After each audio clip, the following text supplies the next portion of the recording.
No, the bulk of your contracts. Here in Metro Manila?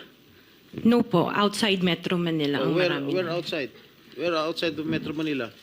We have in Romblon, Cebu, Bohol, Bacolod, Zamboanga. Hindi naman po kami namimili ng lugar. May Ghost Project? Wala po. Sigurado ka? Opo, Kaya definitely. ka dahil pag meron kami ma-discover na may Ghost Project, pakukulong kita rito. Minimum totoo. Wala po talaga. Meron ka mga pictures na lahat ng mga proyekto ginawa mo? Yes po, Nasaan? meron po kami. Lahat ng mga 400 projects, meron kang litrato? Yes po. O i-submit mo rito sa committee. Okay po. St. Timothy, ayan si Madam Roma. St. Timothy and I think Wawaw is here. Yeah, St. Timothy, meron kayong ghost project sa Bulacan? Mr. Chair, wala po. Categorically. Tapos yung Wawaw?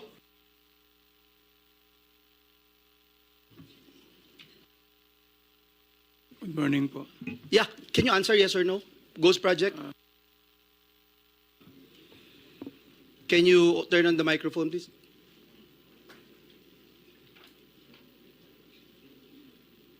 It's a yes or no question, sir. Wow, you're You don't looking, even know? You don't- You're looking for your lawyers? Wow. I invoke my right to self-incrimination in your honor. Okay. Ano? Can you repeat your answer? Wow. Can you repeat your answer, Mr. Arevalo? I invoke my right for self-incrimination in your honor. My God, the question of the majority floor leader is very simple. It's very simple. Do you have any ghost project in any of the areas here in the Philippines?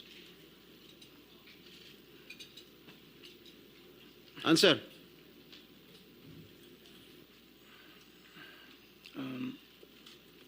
Dahil may mga usapin po na kakasuhan yung mga kontraktor ng DPWH po at parte ng ulat ng Senado na magpagrekomenda ng paghahain ng kaso laban sa resource person, ang payo ng aking mga abogado ay huwag magsalita sa panahon na ito dahil anumang pahayag ko sa pagsisiyasat. Sino nag utos sa'yo na huwag magsalita?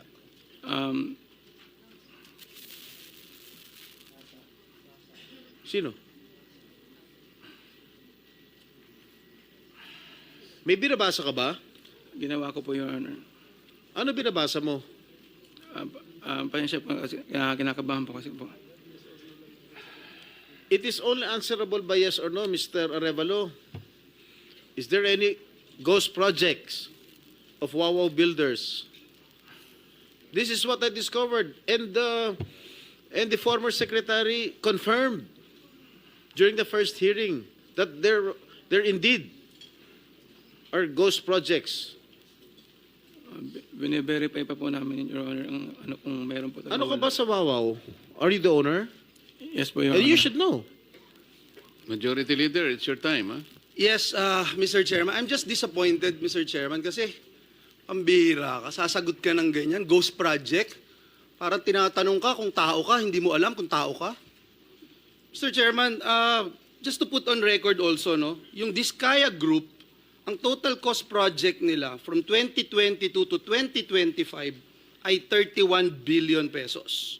31 billion pesos dito sa siyam na kumpanya na ito. Yung Sims at yung Wawaw Builders, at dun sa 31 billion, Mr. Chairman, 3 billion nasa Bulacan, Region 3, if I'm not mistaken. 2.8 billion sa Bulacan. Yung Sims, tsaka yung Wawaw, meron pong 4 billion at 1.2 billion sa Bulacan. May I know from COA kung na-audit niyo po itong tatlo na itong binanggit ko na ito, na kumpanya? Sir, ito po yung mga na-subject for audit, fraud audit, especially for Bulacan po, sir, Your Honor. Yes, and nakita niyo may ghost project. Kaya hindi makasagot ito, eh. Oh. Opo. Can you confirm? Hindi ko pa po ma-confirm, Because sir, we're going dahil to get Wala po we akong- subpoena already the documents. So, Opo. can you confirm?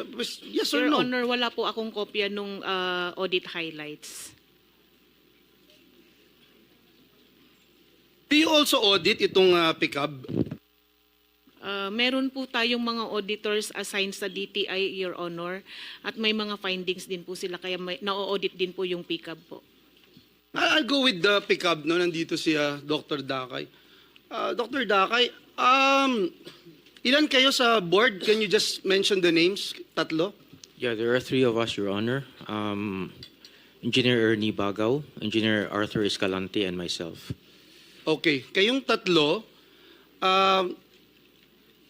as board members ng PICAB, are you also contractors, officers, or owners of companies that have government contracts with DPWH or LGUs, sir? Our company, Your Honor, does not have any projects with the DPWH. Kayong tatlo na members ng board, I have documents here to prove something, sir. Please don't lie to me, please. Yes, that's why. Engineer Bagaw, AGB, and Arthur Escalante have projects with the DPWH. So meron, sir, Your Honors. Is that correct? Yes, the current PICAB board members have construction contracts with DPWH, and I can show it to you later, LGUs and other government entities with their respective companies. Your answer is yes, right? Yes, Your Honor. So you don't think it's not right for you guys to have these contracts? For example, Dr. Dakay, as chairperson, associated po kayo dun sa Dakay Construction and Development Corporation. May projects po kayo with national and various local governments for public facilities like government buildings and schools. Si Engineer Bagaw, one of the top contractors ng flood control project, securing worth 7.7 billion.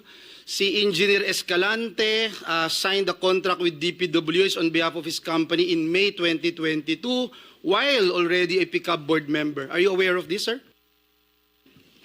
Yes, I'm aware of that, Your Honor. And there's nothing wrong with it?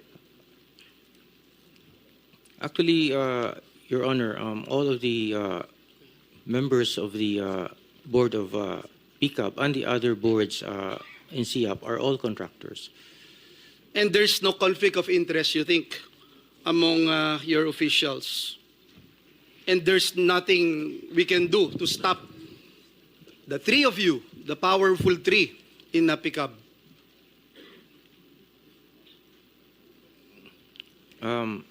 Your Honor, if I may speak for myself, we do not have any government projects, Your Honor. We used to have, but not anymore. And I will no longer belabor the issue. I think it's very clear, Mr. Chairman, what I'm trying to raise here. Yung sa DP...